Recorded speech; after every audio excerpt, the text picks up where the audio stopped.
you'll have to forgive me for my inability to, be prepared for a Zoom meeting because this is the first time that I'm doing a Zoom workshop. Basically, I've done live workshops quite a few, but this would be the first time that I'd be taking a training, kind of a thing on Zoom. So now, if you guys are wondering, why do you think we watched that video? Can anybody type in? Can we unmute a few people here? I just want some Yeah, sure. If interactivity. anyone wants to speak, I can unmute them. Yeah, we'll quickly do it. Yeah. Anyone who wants to say something.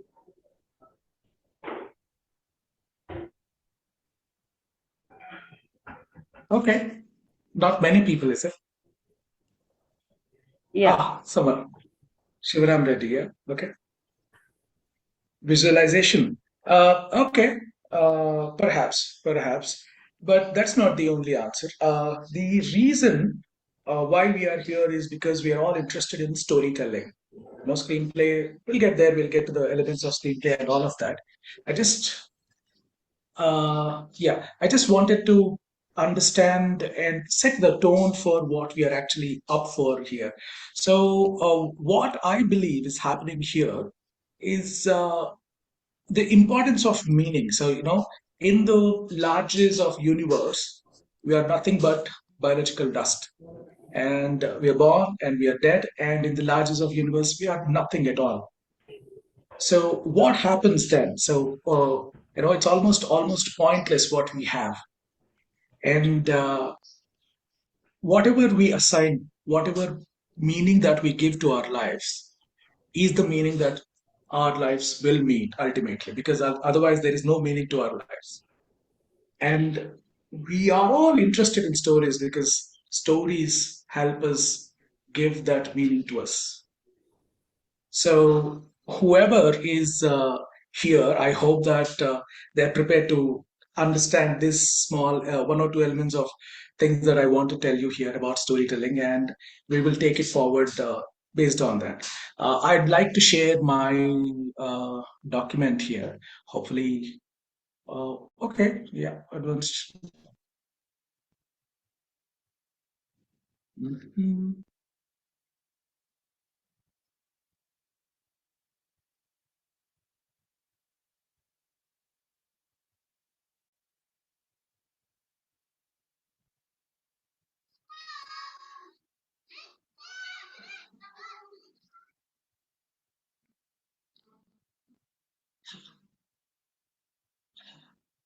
I'm more handicapped than I imagined I am.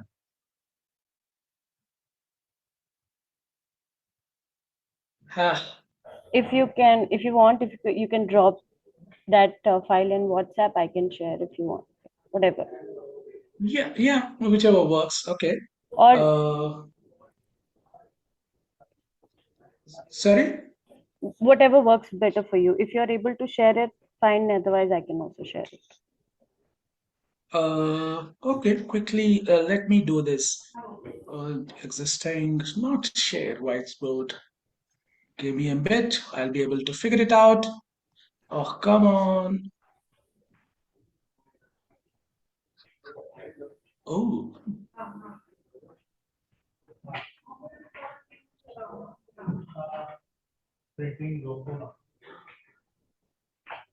sorry.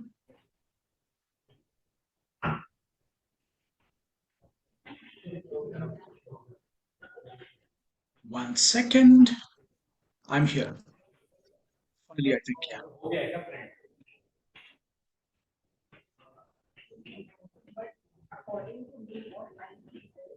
उसमें जो भी है जितना भी है उसको वो कर देगा लोग पे और अगर जो जो तुम लोग से हो गया है उसको ले आना हो गया था उसको नहीं करता है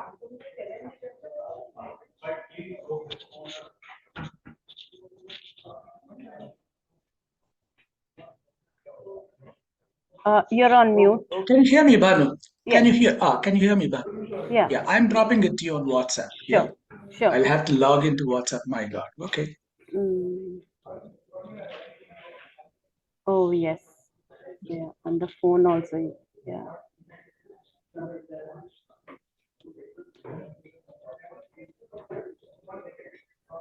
Or if you're okay, you can email it to me as well, whatever works for you. Hmm. And I'm sending it on WhatsApp Okay, immediately. okay. Mine. Okay, that's session one.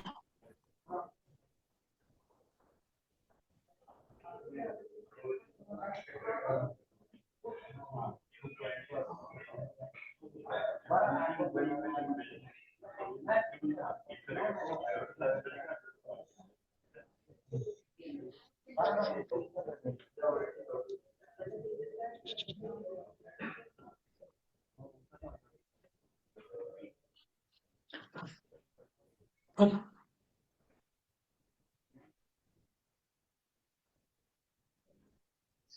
While that happens, I hope everybody can listen to me. While that happens, my first slide would be about why stories. Can anybody comment why are we all interested in stories?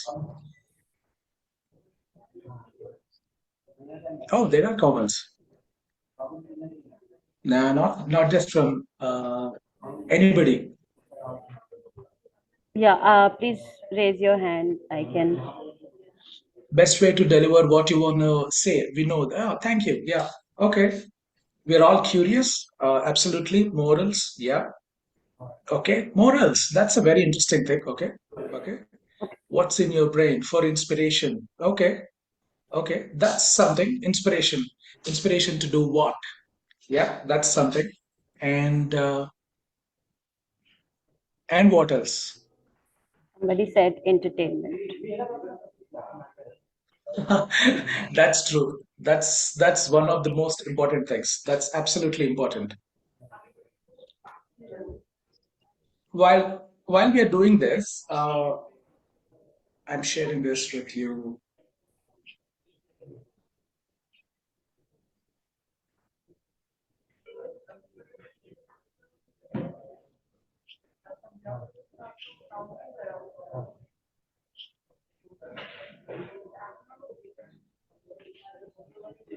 Okay. Dhanushka.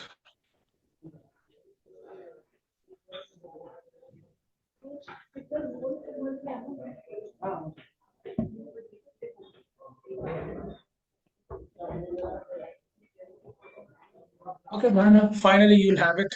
We'll have that thing going. So Okay. yeah, so the reason why we have this going, why we like stories, is basically it's what Kenneth Burke calls stories are equipment for living. You know, we were talking about Carl Sagan saying how meaningless we are in the larges of life and all of that. It is through stories that we find meaning. You know, we like I said, whatever meaning that we assign to our lives, we tend to keep giving it that sort of meaning. And by the nature of stories, while we tell stories, while we listen to stories, while we entertain ourselves with stories, while we get inspired by stories, while we engage emotionally or intellectually with stories, we learn to make meaning out of our own lives. And that's why all of us, every one of us, are interested in stories, starting from kids, dogs, animals. I've heard animals listen to. This is my personal experience as well. I've seen animals being absolutely keen on listening to stories, and hundreds of other such things. So, point is, like what Kenneth Burke says, stories are equipment for living, and that's why we all want to listen to stories, be engaged in stories, one way or the others. I hope it's not an exercise in intellectual. You don't have to agree with me, but as we go on, perhaps you might want to see that this is one of the most important meanings that anybody could assign to stories, and that why we all want stories. That's the major thing. Banu, can you start the images of kids reading books? That's an image. I hope somebody can point out and say what films those images are from while we are having this conversation. Next, go to the next slide, Banu. So yeah, so like I said, Kenneth Burke is a novelist, U.S. novelist late towards the late 19th century. He is the reason why today we have. Yes, I say it's thank you. That's one of the images. The other one, that would be interesting to get some info on. Kenneth Burke was a novelist. He's also one of the reasons why today we have a new sense of criticism as well.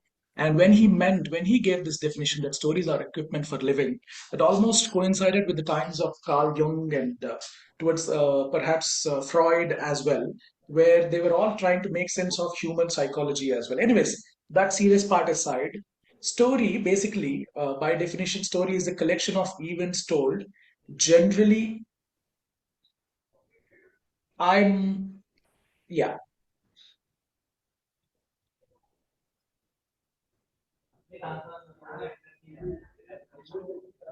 Can you hear me? Yeah, we lost you little bit in between. Okay, yeah, I had a feeling too. So, like I said, the definition of story is there. It's not what you call a 100% correct kind of a definition, but in general, what we are trying to make meaning of, story is a collection of events told, generally ending with a meaning. Now, meaning is a very important aspect of storytelling, totally. I'm sure pretty much almost all of us have had friends, or perhaps we are those friends in a bunch of group who are cracking a joke about anything. There is a way of telling a story that whatever they say is extremely funny. We also have other people in our group who, whatever they say, they seem to make tragic nonsense out of everything. So they are engaging in some sort of a storytelling where everything either is a disaster or everything that's happening to them is extremely funny and extremely hilarious. So that is a what do you call as unknown way of they're unconsciously engaging in storytelling, and that's why we are engaging in that. And story is basically those people, a good story basically is about that friend telling us a bunch of events and making us laugh. That friend telling us a bunch of events and give for an effect. That friend, late in the night one day during our younger years. I am 45, so some of you during your midnight talks, you will have shared horror stories as well. There is a way of telling a story, and whatever happens there is about those events that we use in a story are about how our human consciousness encounters reality and ends up making meaning. Whether it is useful for us or not is a totally different issue, but we make ends up making meaning for us. That is important. Next slide, Bhanu. So that's basically an intro to story. Now, screenplay, on the other hand, is not necessarily what do you call story itself. Screenplay is just one form of storytelling. So screenplay as a tool is a tool to guide and help filmmakers to turn a story into a what do you call a visual and and oral experience, or what we call a cinematic experience. So screenplay, the purpose of screenplay is not to engage people in itself, but the purpose of screenplay is to help someone else mount a film.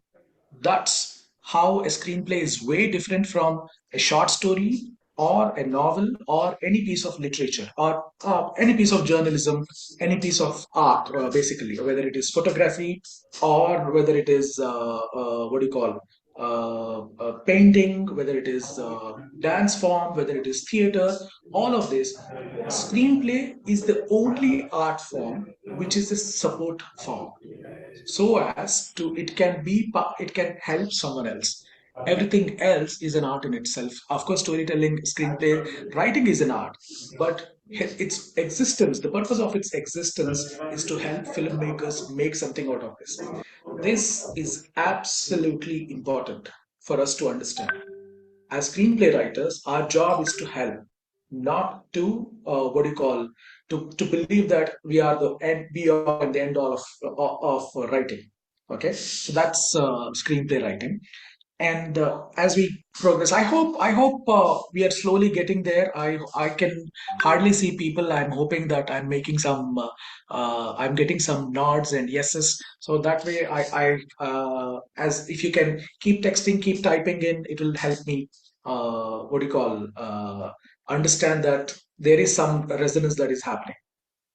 Okay. Yeah. And next slide, Bhanu.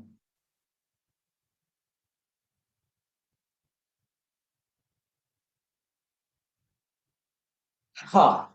Okay.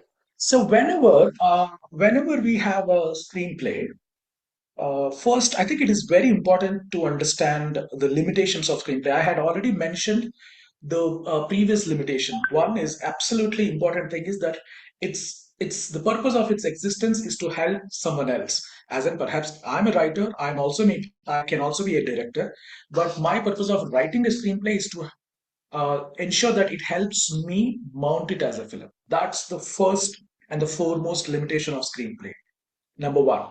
The other limitation is it always has protagonist first approach. Now, in a novel, we could have it is the writer's way, I mean, writer's stylistic approach that will engage us. It can be through a immovable character. It could be through a voice of a tree. It could be through a voice of a land. It could be through a voice of a inanimate object, or it could be through characters that exist. Most often, of course, we see that they use characters, but uh, the light writers can also, especially in novel, writers can also veer away from the main protagonist story and get into telling us various number of stories. That is what happens in all of our epics, whether it is Bhagavad Gita or not Bhagavad Gita, sorry, Mahabharata or Ramayana. We start off one story and then we enter into another story. Then we open up another story. Especially there is one story wherein I keep referring back. It is called.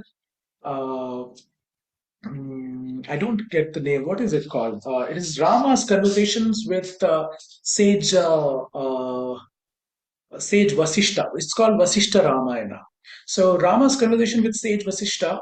So the whole context of it is that Rama, as a 14-year-old kid, was depressed, and Dasharatha had tried many ways to entertain him, had asked many people to entertain him and asked him to bring him out of his depression. But ultimately, because nothing helped, he had to ask Sage Vasishta to come home. And after Sage Vasishta comes, Vasishta keeps telling him hundreds of stories. So one story opens up, and within that story there is another story, and within that story there is another story, and within that story there is another story. That way there are about 150, 200 odd stories in it, and each of that story has a final effect on the previous story and then the subset of it, or the previous set of it. And that way that entire conversation of 3000 poems ends finally. But a screenplay has to be told through a protagonist predominantly. It is absolutely important that we see the world through the protagonist or through someone else's lens, and we follow that protagonist, and finally whatever happens through the protagonist, whatever meaning the protagonist finds, or whatever meaning the protagonist gives us from the beginning till the end, is the meaning that we are allowed to have. That is the first limitation of screenplay. This, I hope everyone gets it. The second one is a defined scene length. Now, by so let me explain the third one first, which is writing for time. So it's a empirical evidence. Based on empirical evidence, people cannot live in go and watch 6 hours movie in a dark theater. By default, it is very what do you call overwhelming for body senses, so it becomes very important. So I think over a period of last 100 years, we've discovered that 2 hours is a good time. 3.5 hours is really lengthy. I mean, lots of people who may have watched Durandar recently or any of Avatar series, we will all recognize this. We'll all feel that sense of overwhelming that happens, especially when there is a no break, maybe Nolan's films as well. So we discover that we have to write it for a particular time, which is 2.5 minutes.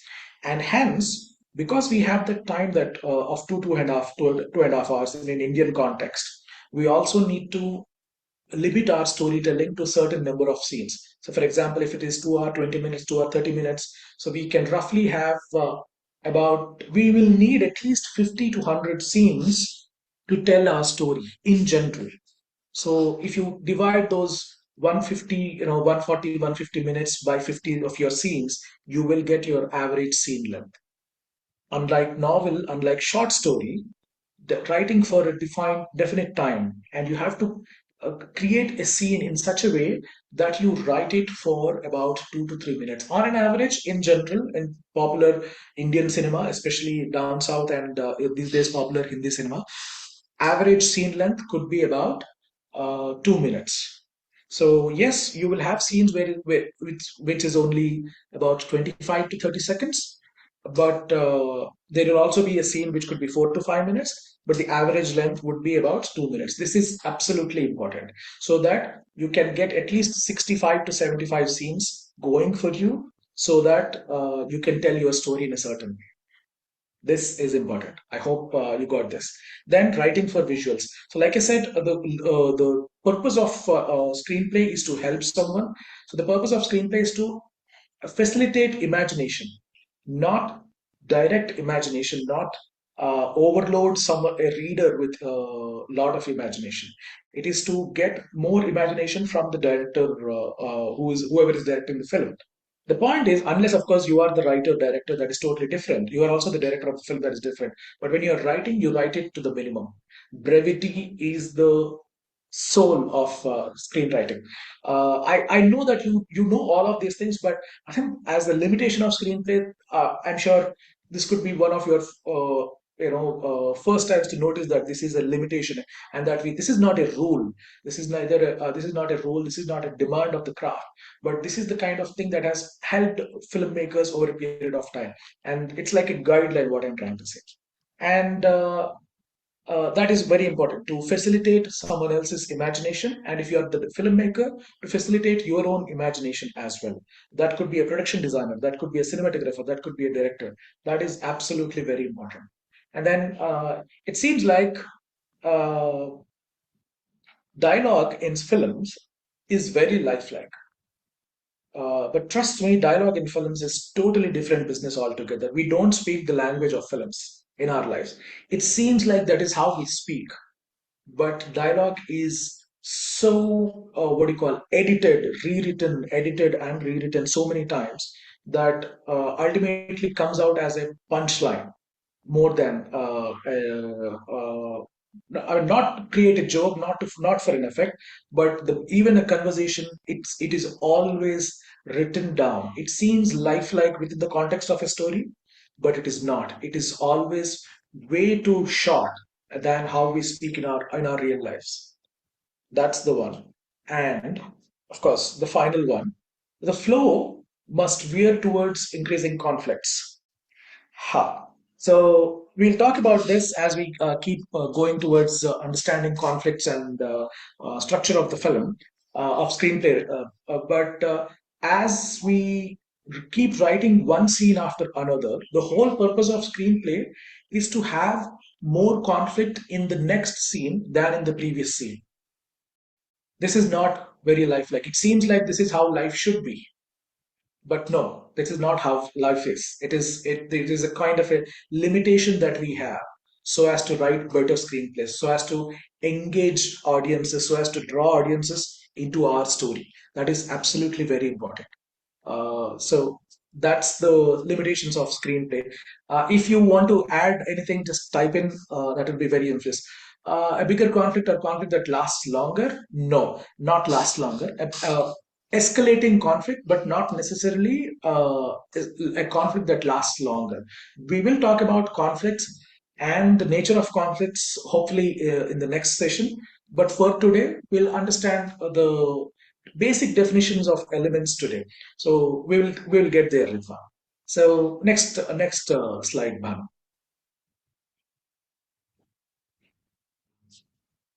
Yeah.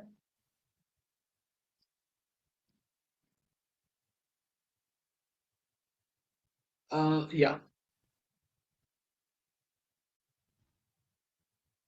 Now, so what's the benefit of the learning that we are going to have here? Before I go further, I hope you understand that the conversation was supposed to be from 6 to 7. Whoever has registered and faced delays because of this file uploading thing that had happened, please, I really apologize. That is my mistake. I had to be. It's been a while that I've been doing any of such things. And so if we extend to another 20-30 minutes, please feel free to stay or go. Whatever that we can do, I'll try to figure it out. Okay. So in the meantime, yeah. So the benefits of understanding the elements of screenplay. It's pretty simple. These are fundamentals. What do elements mean? Elemental, fundamental. They are all the same word, basically. The whole point is that human body, like in what do you call in an Indian way, it is made up of panchabhutas, right? All those uh, air, water, fire, akasha, space, and whatever element that I'm missing. So all of this become very important. So one cannot exist. So human body cannot exist without one. That is the whole concept of that. A soul can exist, will not get there, but as a human body, it cannot exist without either of those five elements. So when we talk about the elements of screenplay, we will talk about something that a good screenplay cannot, afford not to have. However, there is a difference here. If you go back and watch a commercial of hit film, and if you ask me, hey, do you think all of these elements are covered in this film? May be or may not be. That it's always debatable. But I can tell you that when we drag down any hit film, at least 5 or 6 out of these 8, 9 elements are already used in that. And apart from that, so these elements of screenplay are very important, but that doesn't mean that they ensure that whatever you write based on this is going to create a hit film or create a hit screenplay by itself, or that a hit screenplay can be written only because of this. No, it is not that. A hit film and a great screenplay are totally different concepts. So hopefully I can explain that as much as we go forward in the session. So that's very important. And the understanding these elements gives us, it's a great help to self-assess, self-evaluate our own screenplays and progress accordingly. Basically, if you have two friends who understand this language, it gives you a kind of a language to talk to each other or to get some help. And when someone else like me or any screenplay consultant gives you advice, you'll be able to understand that better. And I was watching one of Instagram posts by Freecomers where the Mr. Kamal, I think he was saying that screenplay editing is absolutely necessary. It is. All editing must be done on paper 99% of the times. Then it becomes the job of the editor and the cinematographer to beautify your screenplay, not to cut out, well, shit, basically. So it will save lots of money and time of yourself and your producers and your filmmakers and all of that as well. So that's the whole purpose of going through these things. These are basics. You may have learned this. You may have these are available in any textbook except one or two that we will talk towards the hopefully next session. But uh, that is the limitation of these screenplay elements. Go on, Bhanu. Next slide, please.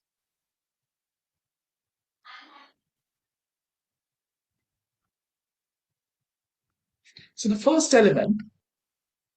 Oh, there are not, okay, there is not a list of elements. Okay, okay. So the first element is plot. I think everybody understands plot. Plot is a, plot is, literally, we all know what a plot is. Plot is a piece of land in general, right? So plot is a piece of life, basically. Okay. But plot here in the context of screenplay is a collection of events. Yeah. where human expectation meets reality. This is just a definition so that we can understand. So if I say I wanted to go to say uh, London, say for example, so I'll come up with so Sheetal wanted to go to London and do something. There is a purpose attached to it. And then what happened to it? What happened when he wanted to go to London? What happened when he reached London? Is this overall sense of plot. So basically, there are in popular cinema there are only four kind of plots. Uh, Absolutely four kind of plots. So there is the hero saves the world. I hope someone would write this down. It would be very helpful. There is hero saves the world. There is hero saves himself. Saves the world is saves his world, whatever world that he's supposed to save. So hero saves his world. Hero saves himself. Hero saves himself and saves the world, or vice versa. Yeah, yeah. Not just Avengers, any commercial cinema, Jawan, Pathan, all of those things, they all come into the same thing. Hero saves the world, hero saves the world and saves himself, or hero saves himself and saves the world. This is a typical arch plot. So, whatever favorite cinemas that you have, whatever great cinemas that you think you love, most probably are these films wherein hero saves himself and saves the world, or hero saves the world and saves himself more often than not. This is the arch plot. Robert McKee, story substance. Robert McKee's book is one of the what do you call guiding forces behind today's class. I'm sure anybody who's read this will understand what I'm saying. Even if you have not read, great. I would always recommend you to go and find it. What I'm teaching is not something absolutely not available, absolutely unique, but they are totally available. We are trying to get see you see this how they can all be used. So plot, like I said, three plots. One is hero saves the world, hero saves himself and saves the world, or hero saves the world and saves himself. Then the fourth one is hero tries to save the world or himself, but nothing happens. That's a tragedy plot, basically. Then the fifth one, like I said, these four exist in popular cinema today. Fifth one is what Robert McKee calls anti-plot. Anti-plot is there is no meaning. I mean, so it's almost abstract. There is one film called Gajagamini by M.F. Hussain, Meenakshi, also by M.F. Hussain. And there were some Norwegian and Swedish filmmakers who had done these films as well. They go absolutely abstract about their storytelling. There is one story in which the plot is an angel falls down and goes through life on a daily basis. That's all. And whatever meaning, whatever beauty that you want to take, you can take it, you can grasp it. It's basically up to you to take meaning or not. It's almost like an abstract painting. Whatever you want to make out of it, that is what it is. So it's an anti-plot. So basically, yeah, something like that. And yeah, so a pigeon sat on branch contemplating on existence. Yeah, something like that. So anti-plot. So popular cinema today uses only four of this, which is, like I said, saves the world, hero saves himself, then the combination of two, and tries to do but fails any which way. So that's very important for us to understand. That's basic plot types. Okay. Next slide.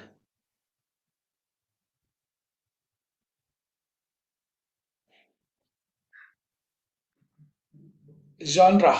Yeah, everybody knows genre. So genre is it's there. It's out there. Pattern of narrative and rhythm that the audiences have subconsciously learned to recognize through the last 100 years, or maybe the last 300-400 years of existence of literature. We have come to recognize some sort of storytelling. Before that, it was always religious stories that we've heard. A moral king does this, a moral rakshasa or an evil wants to do this, and a moral king or a moral person finally gets a way around it, or a person with limited means figures out a way to beat someone. Folklore stories. We have had access only to these kind of stories, but since the evolution of literature, books, printing, and all of that, we have learned to recognize certain kind of stories, especially since late 19th century. and the last 100 years of cinema, we have come to recognize few stories. So drama, comedy, tragedy, it helps set an expectation clear that this is the kind of story, this is the kind of plot that I'm writing, this is the kind of screenplay that I want to write. And hence, there are certain kind of genre conventions. So if it is comedy, protagonist makes a choice, he will keep running, and something happens to him, something that is very serious to him, but we are laughing at him because of how he reacts. That's comedy for us. But if he's not reacting, but he's treating with taking it in his stride and moving forward, that's his drama. And if it is really killing him from the inside, but he wants to go forward, that is tragedy. So of course there is a lot of new age blend of genres coming in. Recently I've been working in Telugu cinema, a blend of how do I put it, drama comedy mixed with relationship drama comedy mixed with time loop. So, and a lot of subgenres have come in. We have horror comedies, we have horror comedy with love stories today. Uh, Dozens of subgenres have come. There is a teenage thing, and recently in literature there is one thing, something about what do you call, what is that genre called of genre of books? It's called people studying engineering, high intellect people's love stories. That's a new age literature thing, new age rom-coms. So there are amazing kind of genres. You can choose your kind of genres that resonate with you, and the story that you want to say in a way that you want to say, and place them in that particular genre. And yeah, young adult fiction, not necessarily, we are talking about something else. Hopefully I can figure that out by the end of this session and give it back to you, Ritwan. So yeah, so that's genre for you. So genre is an extraordinary element for us because genre convention is what keeps a screenplay understand its limitations. So horror movies will have to throw a jump scare, not necessarily a jump scare, a good scare, a scary moment within every 3 or 4 scenes. Otherwise, there is no point of having a horror film. Uh, a comedy needs to make us laugh almost every other scene. It is absolutely important.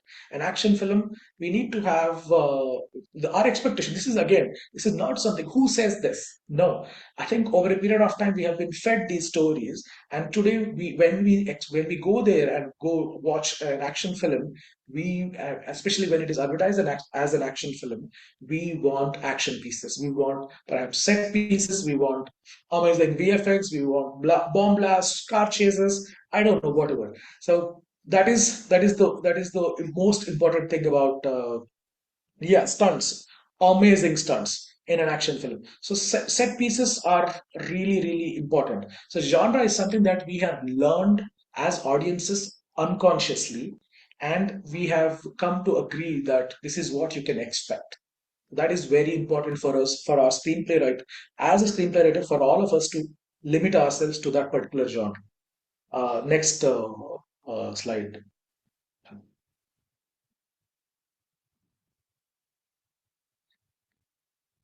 Hmm. Okay. Conflict.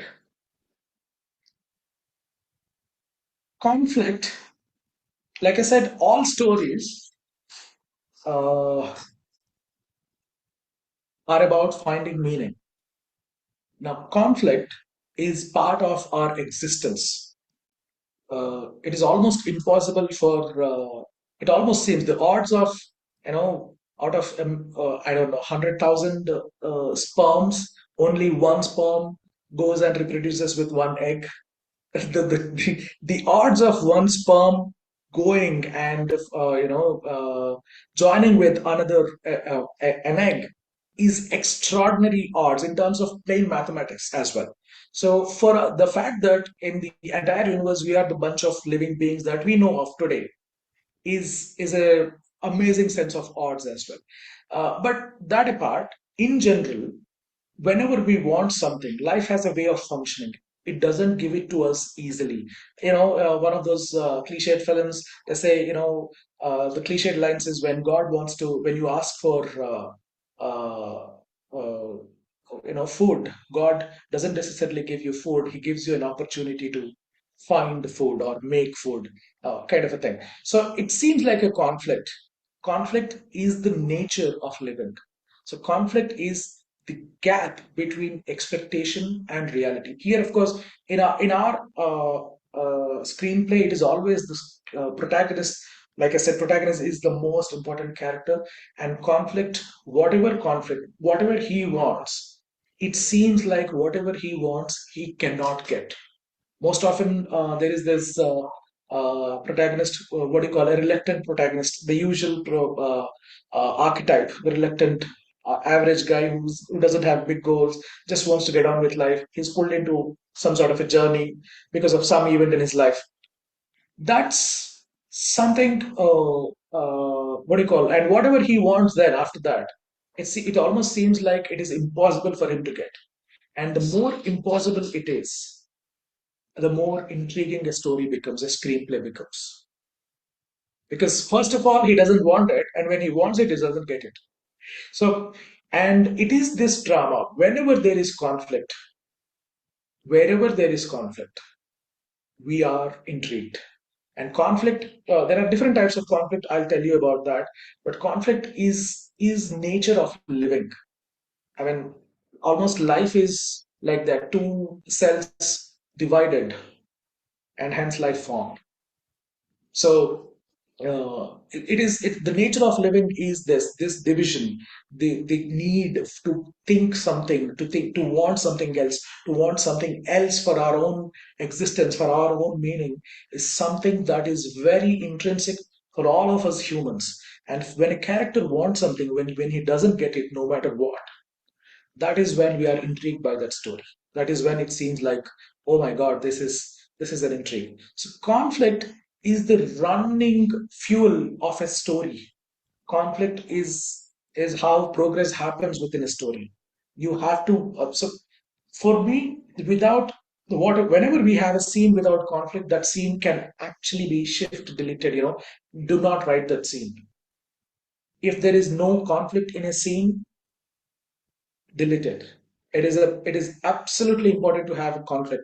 The usual example that I give people is two people trying to, a husband and wife, uh, trying to feed each other, food. The wife has made food, and the husband is eating food, and the wife feeds him, and she says, "Darling, please eat, khalo na, please." And this guy, "Thank you so much, baby. Main kha lunga. Thank you so much." This is not a scene. Yes, it is absolutely important to have a conflict in every scene. This is not a scene. But if the same scene can be written like this, the wife has already made the food and it is there, and the husband is busy talking on his phone and is not doing. And please forgive me for the I mean, for making the wife cook and not the husband. I'm sure there are husbands.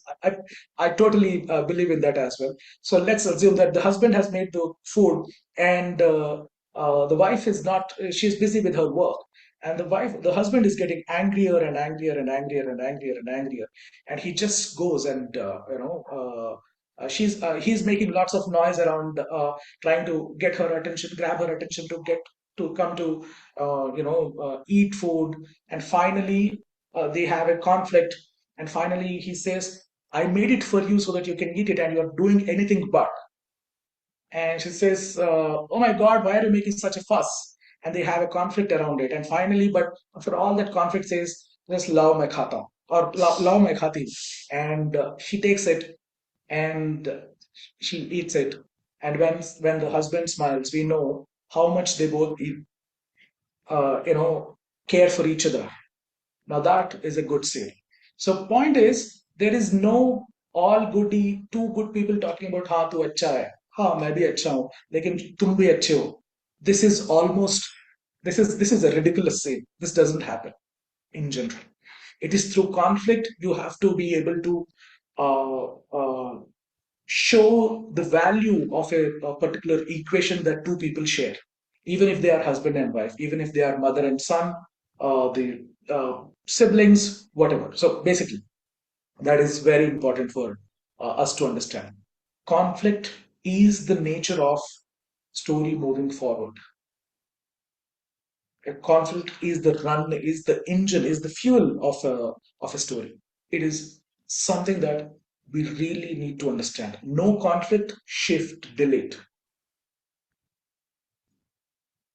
Absolutely important to have a conflict. Note this, take a moment. I'm giving that unnecessary break here, but it is very, very important. So conflicts are of different types. Hopefully, I can explain. But if somebody wants to make a note, it is there is a physical conflict, one conflict for survival, conflict for food, conflict for living. Any Jaws, Jurassic Park, any survival movie, Tom Hanks, the great movie. Ah, can't figure that kind of a day. Anyways, that movie. So all of those are about physical conflict, almost impossible to live alone. Then there is the conflict of intellect. Oppenheimer, what he's doing with his intellect. Conflict of societies, nations going for war, people, two groups fighting with each other. Love stories, Romeo and Juliet, all of them are almost external. They are what you call social conflicts as well. There is also emotional conflict, social and emotional conflict. That's also one thing. So the other one, that is other conflict, is conflict of potential. What am I doing with my life? Is this enough? I want to really take go to the maximum extent to fulfill my life potential. That is another conflict. So there are various kinds of conflicts as well. So we will hopefully we'll figure that. We are already 5 minutes left in this particular session. We'll get there. Next slide. One.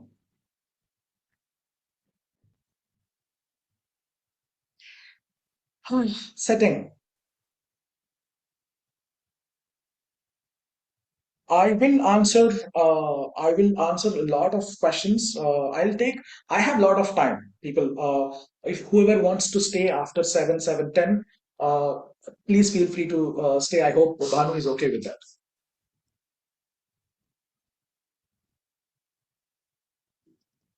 Yeah. Okay. So setting. Now, setting is, whenever if you've ever heard a fairy tale story, even in Hindi, no matter the language. Once upon a time, in a far, far land, there lived a king. Before the king comes, we have said there is a time and then there is a place.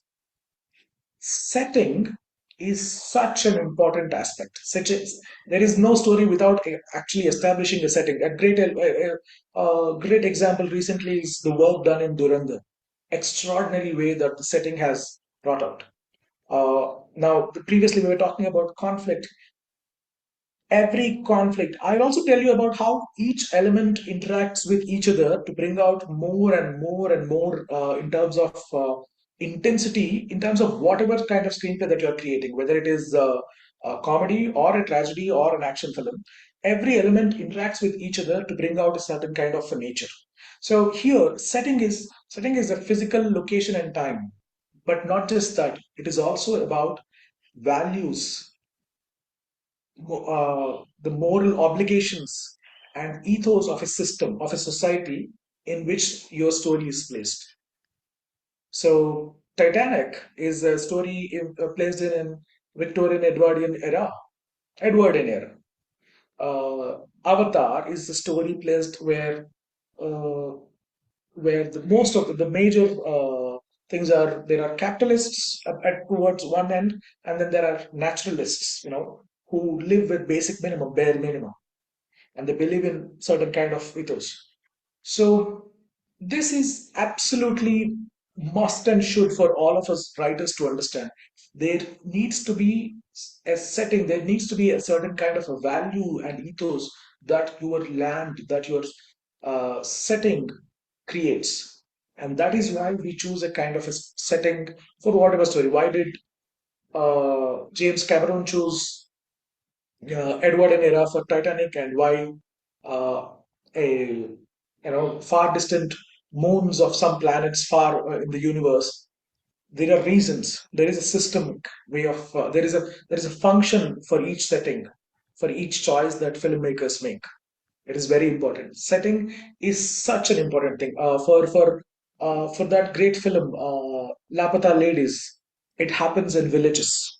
Dhurandhar, of course, like I said, it happens in Pakistan.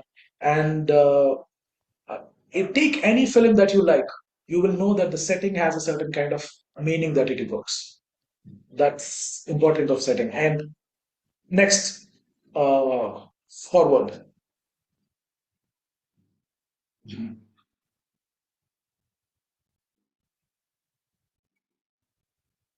Sheetal, you want me to change the slide?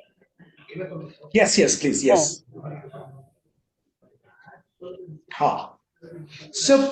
So far, whatever we have learned, Bhanu will come to structure later. Can you go to the next slide? Yeah. So plot is intrinsic to a story. Conflict is intrinsic to a story. Setting is intrinsic to a story. It is within the story. One other thing that is within the story is character. So genre and structure are tools for us to understand, but they may not necessarily be within the story to understand today at this juncture. But later on, we will understand that genre and structure are like characters. Robert McKee says character is structure, structure is character. And there is structure doesn't mean the usual structure that we'll get there. So character is not, of course we have characters, we have protagonists, we have antagonists, then we have a bunch of people with there is a protagonist is attracted to a particular an attractor, then there is a guru figure, then there is a comedy figure, then there is a dicey figure who is between the protagonist and the antagonist, and then there is also the antagonist. This is by default a bunch of this thing, but that is not the character. A character, when we are talking about character, it is the human desire within a particular setting. And if you are choosing like we said, we are choosing a freedom movement. What could be human desire then? If you are choosing India today, what could be a human desire today within a particular given setting, with village, city, town, a factory, sea, wherever we are placed, and the need and the ability to pursue it in face of challenges. This is what real character of a story is. This is again very intrinsic. So whoever personifies is our protagonist, personifies this particular desire is our protagonist. And when we resonate with the character, when we resonate with that protagonist about his desire, about his ability and limitations and flaws to pursue what he wants, that's when we are slowly intrigued into his story and into understanding of what he's making meaning out of. Let's go back to the previous one, structure. Structure, like I said, seems like it is outside the framework, outside the it is external to a story. But no, structure is very intrinsic to a story. Structure is it basically is like a framework, through which a series of you design a series of escalating conflicts. Like I said, screenplay is way different from life. Screenplay is way different from novel. As conflict, as heroes desire faces more and more and more challenges, we start getting into this, and he keeps learning. Of course, it's not just facing challenges. He overcomes some, he fails with some, but he realizes, he learns, he makes some learnings through some failed challenges. During through these escalating conflicts, how these escalating conflicts are shaped is what actually structure means. We all know what three act structure is: act one, act two, act three. Basically, it is the fundamental thing is that there is, even if I say a sentence, so if I'm saying this, if I say a sentence, this is act one, because it is not finished. I'm saying something. I have already said if I is the character, say is the action, sentence is what he's doing, basically defining the action. If I say a sentence and go about making meaning, this is the majority of it, I am still using structure. So the previous version, I'm making meaning out of it is Act 2, which is the final conclusion of it is even that is in structure. That is Act 3. So every line, every beat that you design in a screenplay, every line that you write, every scene that you build, every bunch of acts that you have, there is a beginning, middle, end to it. That is the nature of structure. Structure, like I said, it seems external to the story. It seems like it's a conscious mapping of story, but no, it is extremely unique. Every story, every screenplay has a unique structure. Yes, the fundamental nature of it is Act 1, Act 2, Act 3, but that is not structure. The structure is that how you want to say, how you define a character's desire, how you make the character go through a bunch of events so that he or she finally makes meaning out of that. That is structure. And how you actually prove it is structure. How you use subplots is structure. So all of this put together is structure. Structure is not just putting some things in Act 1, Act 2, Act 3. And a lot of people uh, in Bombay, down especially down south, they hate to listen to this word structure. It's almost like, hey, let's try breaking structure is the usual way to go about it. But no, there is a function to structure. I mean, we are human bodies. Like I said, we are talking about humanity, and human making, meaning making. As body, we have a structure. There is muscle, there is skeleton, there is a beginning and there is an end. There is a reason why almost all of our senses come in the head. Almost all of our important body parts, apart from brain, are in the middle of the body. So it is the nature. It is the way the nature works, and we are a prime example of structure. So use structure to your benefit. I'm not saying that nobody should let's even if Christopher Nolan says that with his film he had broken the rules of structure, I don't agree. I think he's still within the framework, even if he explains, goes on to explain the hairpin structure, all of that. Whoever has watched those YouTube videos and all of that, it is still within the framework of this structure. There is a beginning, there is a middle, there is an ending. He's thrown at us at the deep end of the story and said this is what is happening, but then finally says, oh no, this is what is actually happening. Same thing with Prestige as well.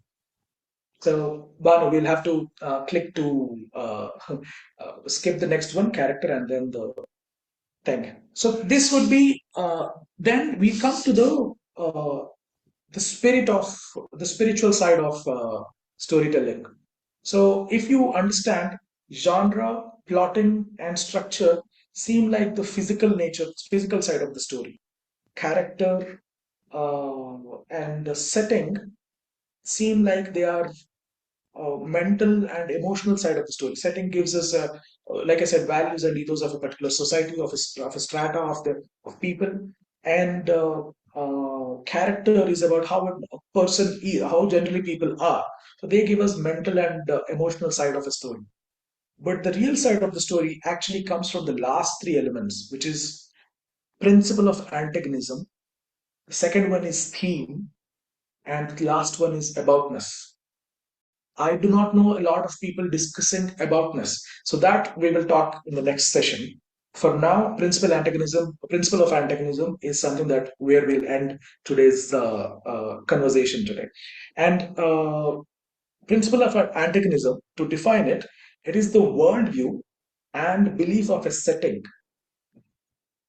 We are starting to use other elements into our defining our elements. Worldview and belief of a setting taken to its extremes, which almost seems invincible to beat, especially for a protagonist. That is principle of antagonism. So principle of antagonism in love stories, especially in love stories with internal conflict, there is there isn't a villain necessarily. Yeah. But so what are they fighting against each other? So who is right and who is not? Yeah. So, but in general, so in Titanic, who's the villain? There is no villain. We'll talk about it. I'm sure we'll have a big conversation later. In Avatar, of course, there is a villain, and in this, in general, most films do have villains. In Ice Age, there is almost hardly any villain. Amazing screenplay. In yeah, typically love stories, dramas, comedies, there are not really bigger villains in general, but there is a belief. That is the principle of antagonism. And when our protagonist finally believes, is able to overturn the principle of antagonism, is when the protagonist wins and when the screenplay ends. So, principle of antagonism is absolutely important aspect of screenplay writing. So if we do not know what our setting is, if we do not know who our villain is, who or what our villain is, who or what we are addressing through our screenplay, then our screenplay usually sucks. Which is most of usual popular cinema, but it's okay. We are not trying to be, what do you call, perfect here.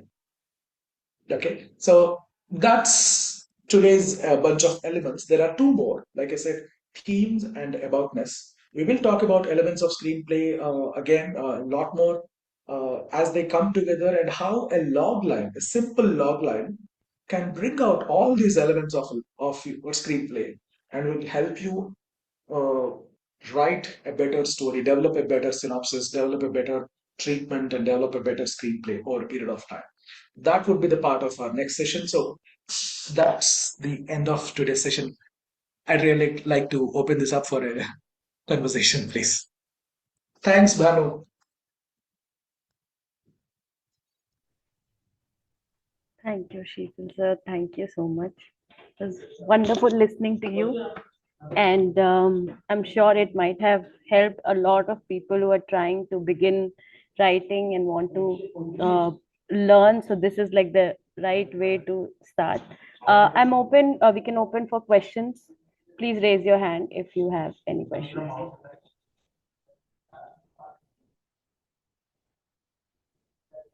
Uh, yes, Akshay, you can unmute yourself. Uh, Hello, sir. My name is Akshay, and Hi, Akshay. hi. So I just wanted to understand. I have three questions in my mind. One is, how is the screenplay for a feature film or a short film different from the screenplay for an animated short film and an animated feature film? That's first question. Second question is, do the technical details, like say, okay, in which aspect ratio or in which screen it should be shot in, or what camera should be shot in, are they included in the screenplay? Are all these technical details included in the screenplay? And third is, uh, how to write a particular screenplay wherein, how to write it in such a way that even though there's no villain, yet the circumstances itself becomes both the villain as well as the hero for that particular set of protagonists. How to do that? Okay. So before that, Bhanu, how long do you think we can have this conversation going? Say till 7:40. Is that okay? Or Yeah, if of we course, have, I'm here till 7:40, 7:45. I'll leave it to people for okay, them to if anyone has be question here. and want to ask something, they can continue. I mean, I don't have a problem. Yeah, unless you are Cool. okay and So to everyone. understand, cool. So Akshay, there are three questions. One is, does do technical things have an effect on screenplay? Basically, right? The simplest, no, they are not part of screenplay writing. They are not part of storytelling at all, ever. I mean, if a friend tells you a story, you don't you don't have to use all of those technicalities to understand what he's trying to say, right? Storytelling is that. So they are not a big part of storytelling. How a director uses them to bring out the better aspects of the screenplay and to enhance the screenplay into a visual story is a totally different thing. But that has no impact or no reason why it should impact a storyteller, especially a screenplay. Question number one. Question number two, how do we write stories without a villain, a specific human character as a villain? Like I said, Titanic. Titanic doesn't necessarily have villains. Uh, Love stories don't have villains. Akshay Ranganathan, I'm hoping I'm assuming, please forgive me, I'm assuming that you have watched Gautam Menon's Vinay Thandi Varuvaya, Vinay Thandi Varuvaya. Yeah, I've seen Yemaya Chesave and Vinay Tandevarvai. I've seen both. Yeah. So in either of those films, there is no specific what do you call? Vinay Thandi Varuvaya was made as what in Hindi, so that एक people can दीवाना था understand. एक दीवाना था Ek Deewana Tha with Pratik Babbar and that, Amy Jackson that Amy girl. Jackson. Yeah, Amy Jackson. So yeah, so that story, that story was especially in Tamil, it may not have made great impact, but it was a box office hit in Telugu. So to set the context for other people, here there are no villains in that. It is the subject matter. It is the principle of antagonism. It is what the characters believe in. Coming of age stories. Coming of age stories are like Boyhood. There are no villains in that film. Hmm. Yeah, so there are n number of stories. There are no specific villains. What is the prince? The how do you write it? You write the principle of antagonism, the values and ethos of a particular system. So here, the in a love story, in the context of Ye Maite Save Vinay Tandi Varvaya or Ek Divana Tha, the girl wants her dad's permission, her dad's acceptance for their relationship to continue. That belief system, which is traditionally, which is a normal thing for any human being, any girl raised in our kind of society. Uh, that belief system is the principle of antagonism here, and she uses that to, she her belief it is in that is the reason why she is sometimes saying yes and sometimes saying no. There is an entire song, and a super hit song in Tamil, of course, Manipaya. So the whole point of it is you build a strong setting, what time, what land, what place, what values, what ethos that these people have, and then you define a principle of antagonism, a single specific antagonistic. In Titanic, we'll talk about Titanic next session, but in general, you can write that there are no specific villains. So circumstances, it is not the circumstances that are villains. It is the belief systems, it is the value systems that people carry within themselves. Those are the principles of antagonism. And one of the things about screenplay, one of the limitations of screenplay, I think I should include it, is ultimately 99% of the times there is only one singular meaning you are driving at. Unlike literature, where you can throw in a lot of things. Of course, great stories tend to leave only one impact, or tend to give only one, finally come to one conclusion, which is what the takeaway or the meaning that a reader will take away from a great novel. It is similar. It is absolute must in movies. Very rarely we will think a lot of things. That is different, but it will be, oh, is that or is this? That would be the question, but not anything else. It would And be either of those two. So okay. that is one thing. That is the principle of antagonism. So once the antithesis of principle of antagonism is your protagonist winning. That is how you write your screenplay. I forgot the third question. And the third question is that how is it different from writing a screenplay for a feature and a short? I mean, the camera captured feature and short, different from animated feature and short. None at all. So short and so the primary focus is on structure. Okay. Mm. in short films, you come to the end of the inciting incident. I mean, we'll talk about that as we define, as we delve deeper into structure. So, end of Act One is where an inciting incident happens, and the hero takes off on a journey. He starts pursuing his or her desire, basically. You know, so that is in a short film that is about 30 seconds or 1 minute by end of 1 minute one. So assuming it is a 20-minute film, it is 30 seconds to 1 minute, or at best 1.5 minute. You come there as early as possible. And the middle, which is in general, okay, let me define feature film structure. In general, feature film structure is this. If you take 100 minutes film, you will have about 20 to 30 minutes of Act 1. The Act 2 is about 60 to 70 minutes, and the rest of it is the final act, the third act. Okay, we're talking basic numbers. Please, people, do not be frightened by this.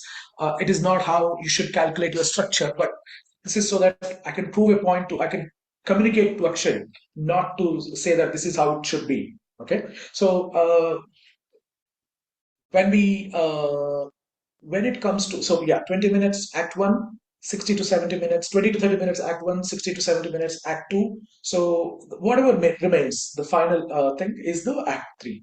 So in short film, the Act 1 duration is very small, the Act 2 is very long, and the Act 3 is as short, very short again, almost equivalent to the Act 1.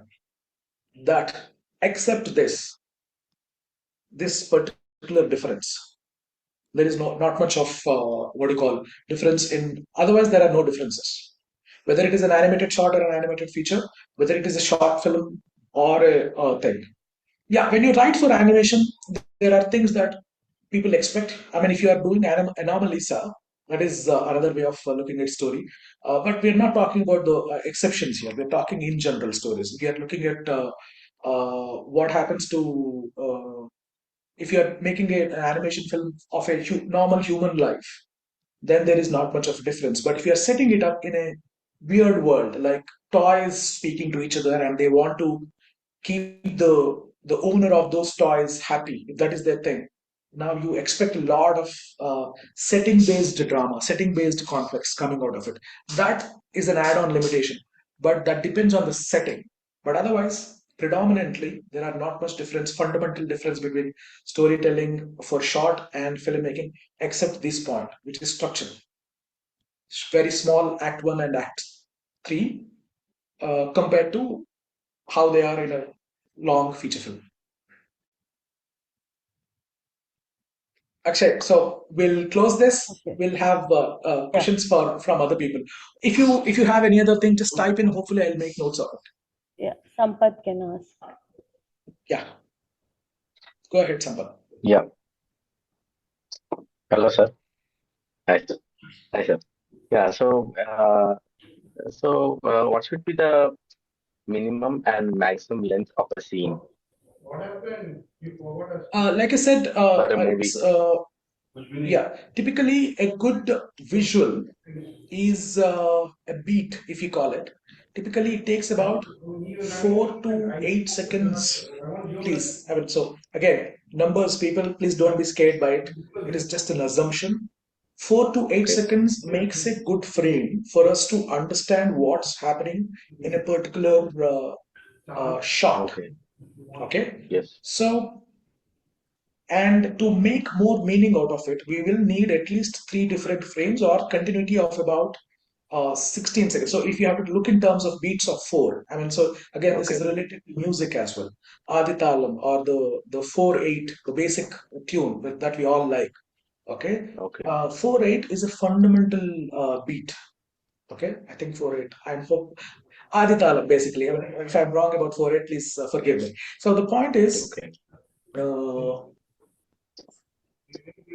4 seconds, 8 seconds, 12 seconds, 16 seconds, there is a certain impact. This is how people have figured that there is a certain kind of rhythm to it, especially when it is a normal kind of a scene, dramatic scene.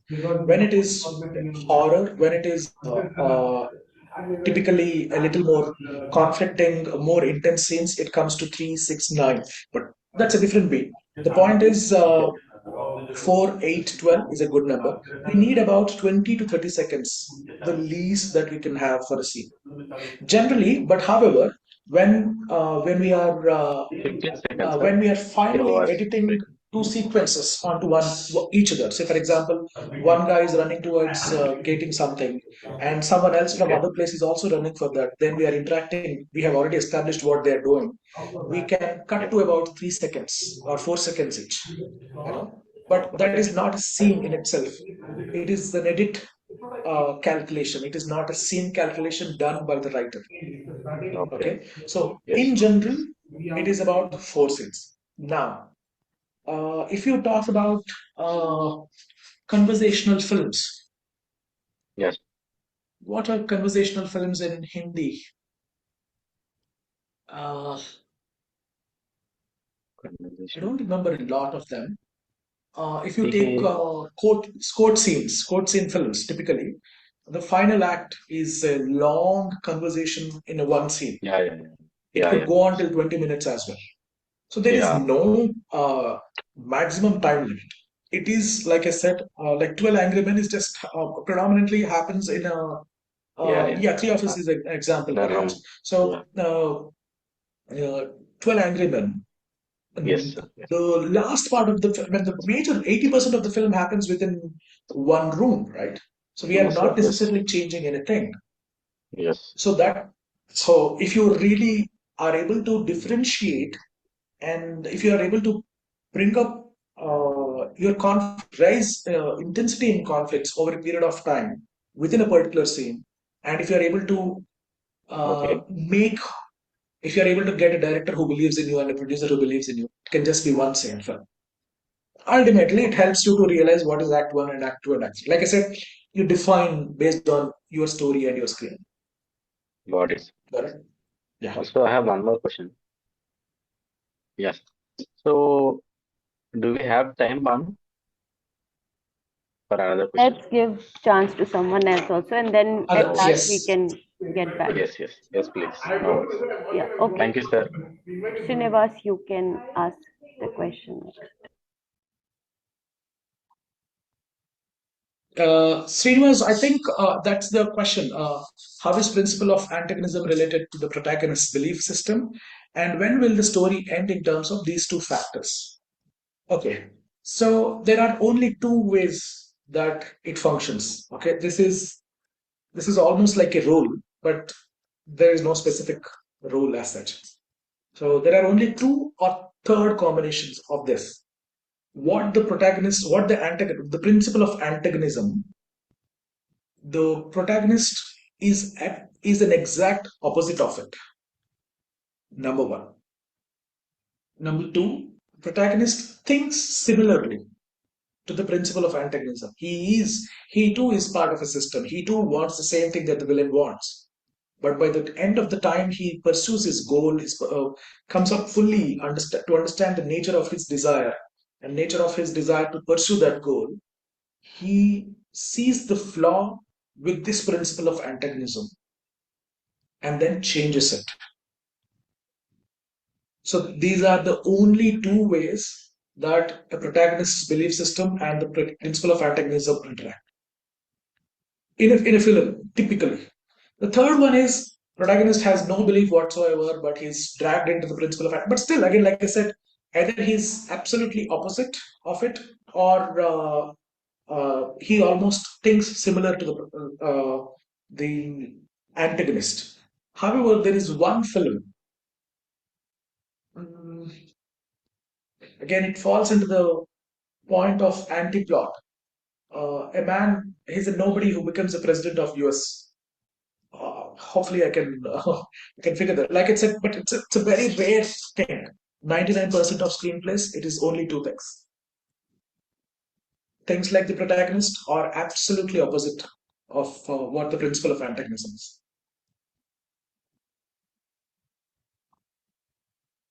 Next question, Linu George. Yes, Lino, you can ask the question.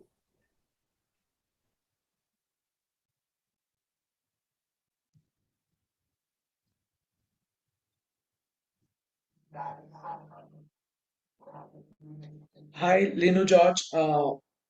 There is, you've raised your hand. Hopefully, you're able to figure out your mic. If there is someone else, can you please I feel free think, to? Oh, there was someone else, I think. yeah, Shiva asked a question. What emotions Shivram should, Reddy. Yeah. yeah, What emotion should the audiences feel when the film ends? Uh, yeah, I mean, it's something that what you want. I mean, as a screenplay, there is no specific emotion that the audience should feel. Ultimately, if you're writing a story with a positive ending, the positivity is king, and if it is a tragedy, you want them to linger on that feeling for a while. And if it is irony, so basically there are only mm, four endings. One is the happy ending, one is the tragedy ending, there is the bittersweet ending, and then there is the irony. So,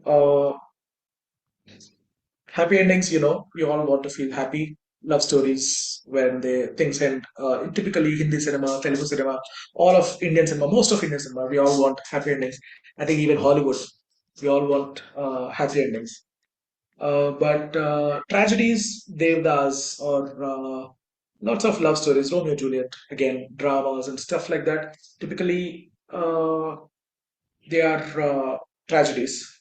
Prerna, I'd say sad like Anand. No, Anand is a bittersweet film. So it leaves you with a lot of positivity, but the person who brings you positivity is dead. So you remember, you linger with that feeling that, oh my God, even that person, even though he was dying, he was so positive. So me as a person, I have my life. I cannot be bitter about it. But I am sad that Anand is dead. So that is the bittersweet feeling. So when a parent in a family dies who's very old, suffering from a long time, we all know, almost intrinsically, we all want that person to leave. Please go if it feels like, go away. But when they are gone, we feel, what is this vacuum?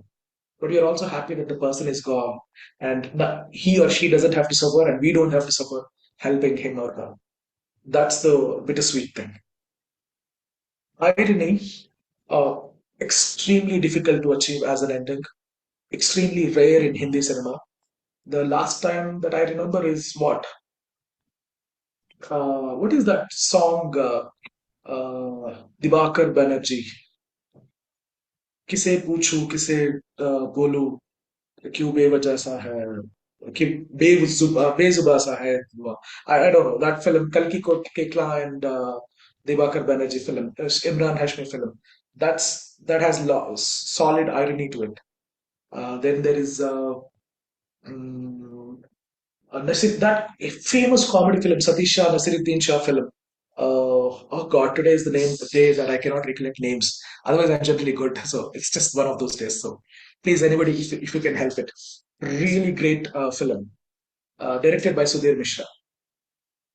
See, I can remember all of this except the name of the film. So, so हाँ जाने भी दो यार. Thank you, Prerna. Yes, absolutely. It is it is rare. It's a comedy. It seems like comedy, but ends in irony. Very rare for all of us to find.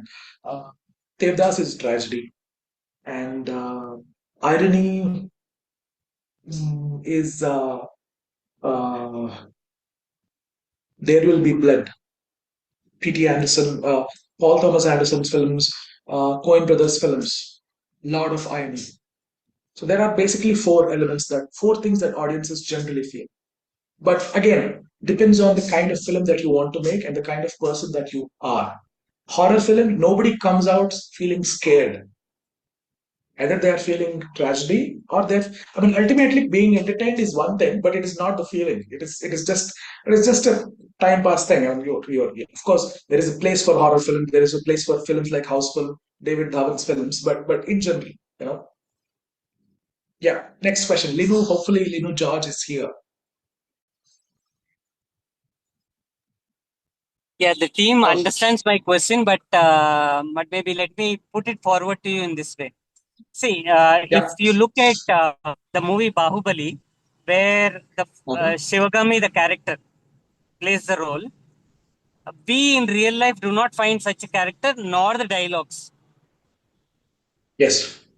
Right. So that makes us difficult to believe in such a character or make such a character. Even if we make the character, taking it forward to the next step as to what happens next becomes a problem. Okay. So, So what is the question then? Yeah, George. so Yeah. typically we say do at the gamba means do at the workplace. Here the workplace is all about imagination without finding such a character. That's making uh, the progress of a character difficult. Could you advise maybe some ways to look into that? I don't think I fully understand your question, Lino George, but I'll put a question forward and hopefully you can correct me if I'm wrong. You are saying that it is difficult to create characters that you cannot trust or believe in, Y- and y- hence, yeah, go on. Yeah, that's one. See, we do not find Yeah. such characters in our real life. Our real life is all about, plain interactions. Yeah. Uh, Sustaining the character's emotion for long in your daily Mhm. life is becoming a difficult task. Okay. The character, we have our own real life issues that happen, and this character whom we think of is too difficult to imagine always. And maybe after a certain time, that character goes out of our imagination as well. Good.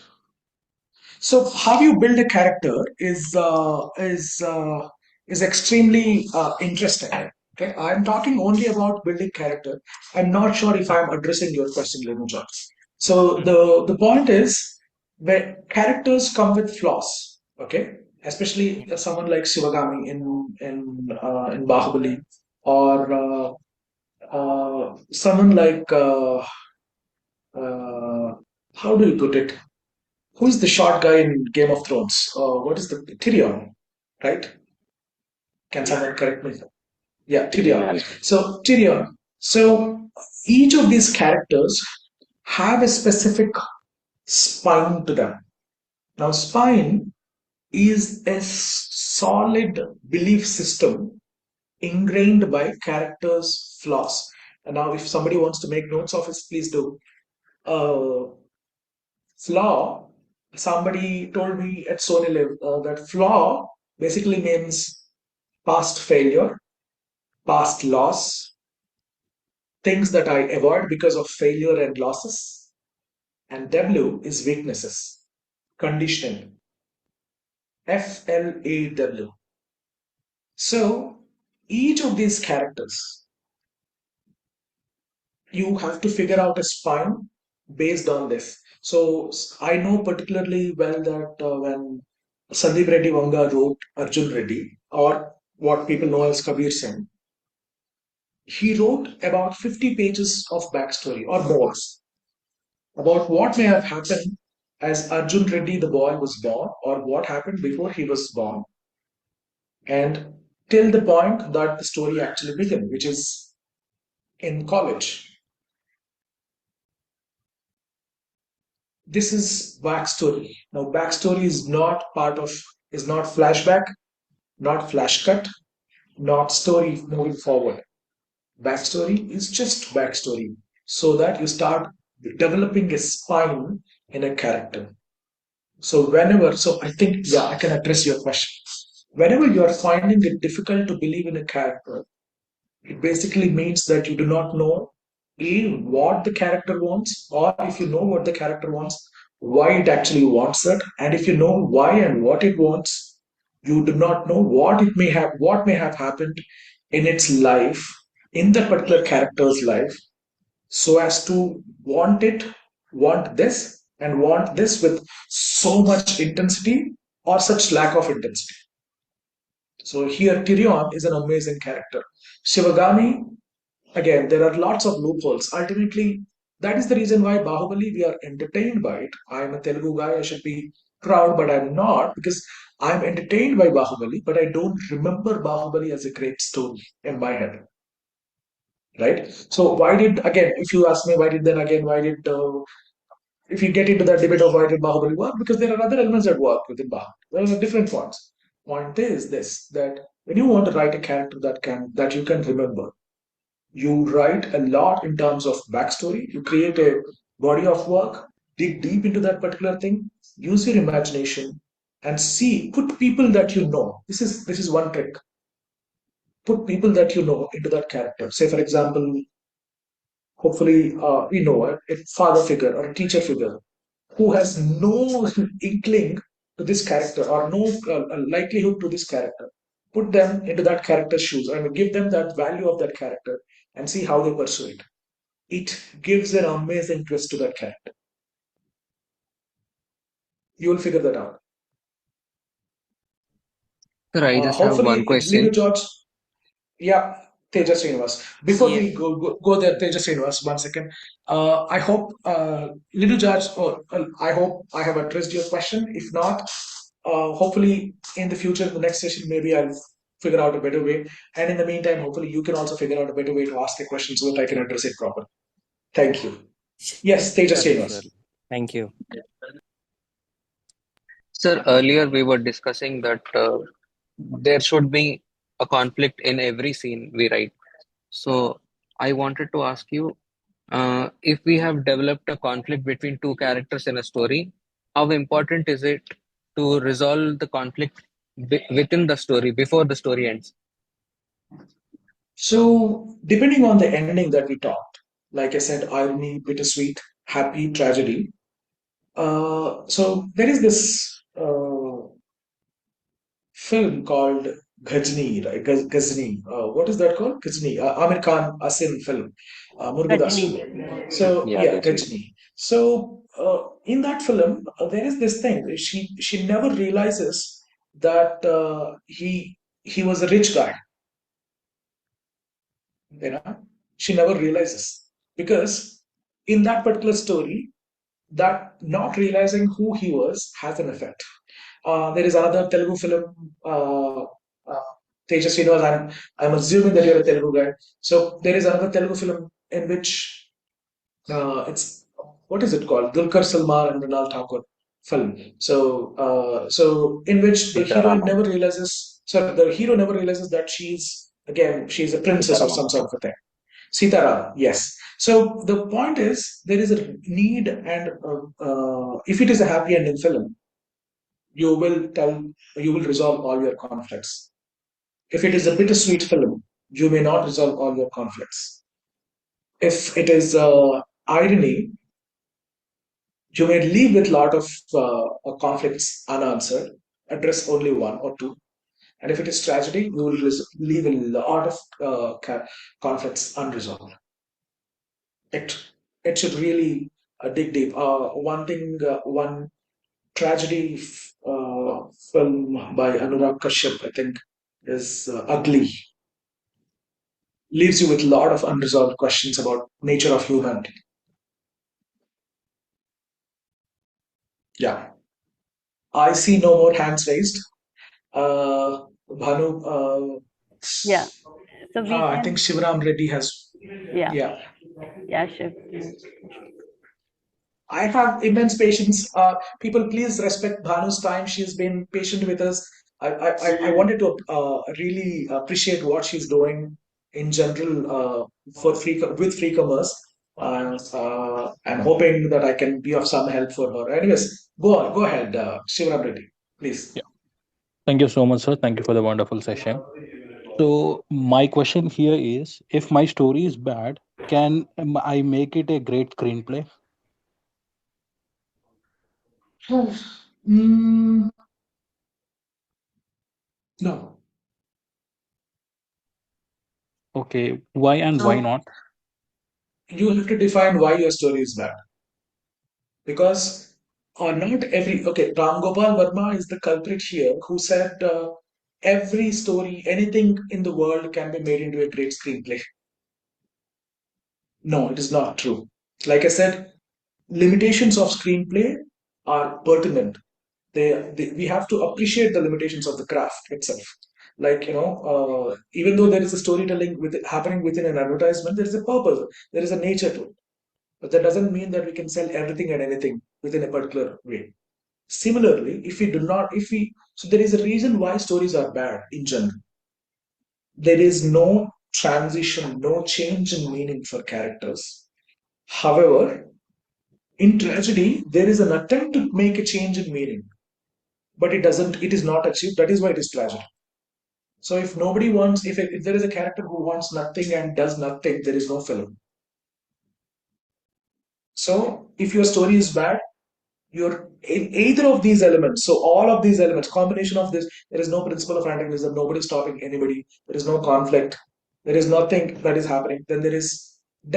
Or it is a beaten to death story that we have seen it. Two people fall in love and they sing great songs about each other. They like I said, I explained a food scene. I mean, one of the partners has made food and is asking the other partner to eat food. They're saying, "Please eat," and the other person says, "No, I'll eat. Yeah, you're good with great taste." It is really bad story. So if you are a great story, how you define a great story is when you know that this particular idea has meaning to make, leaves the audiences at least entertained. But the ideal part is about a story is that it leaves them with a certain kind of meaning. That's especially important. Now, if you think that it is not leaving meaning or it is not basically entertaining, then we cannot make it into a great script or even a half decent script. Thank you, Shivramji. Yeah, Bhanu, I think we have addressed more or less everybody else.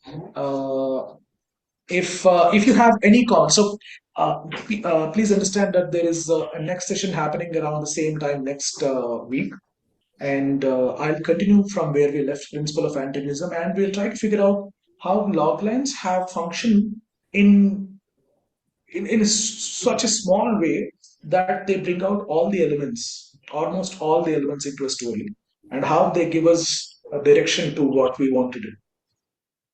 We'll use films that we popularly know, Hindi, English, and then we'll see how it goes. If you have any feedback to share, please feel free to share it to Bhanu. Bhanu will relate to me. And if there is something else that you want to say, you want to ask, again, relate to Bhanu. Hopefully, I can be of some help in addressing these things. Yes. Thanks for your time, guys. Yeah, I'll be sharing on the group a link to provide feedback. Please do provide feedbacks. Thank you so much, Thank you. Sheetal sir, for the session. It Yeah. was really wonderful, and you gave us so much of time. It's really wonderful of you. Thank you. Yeah, thank you. My pleasure too. Thanks. Okay, bye-bye. Bye.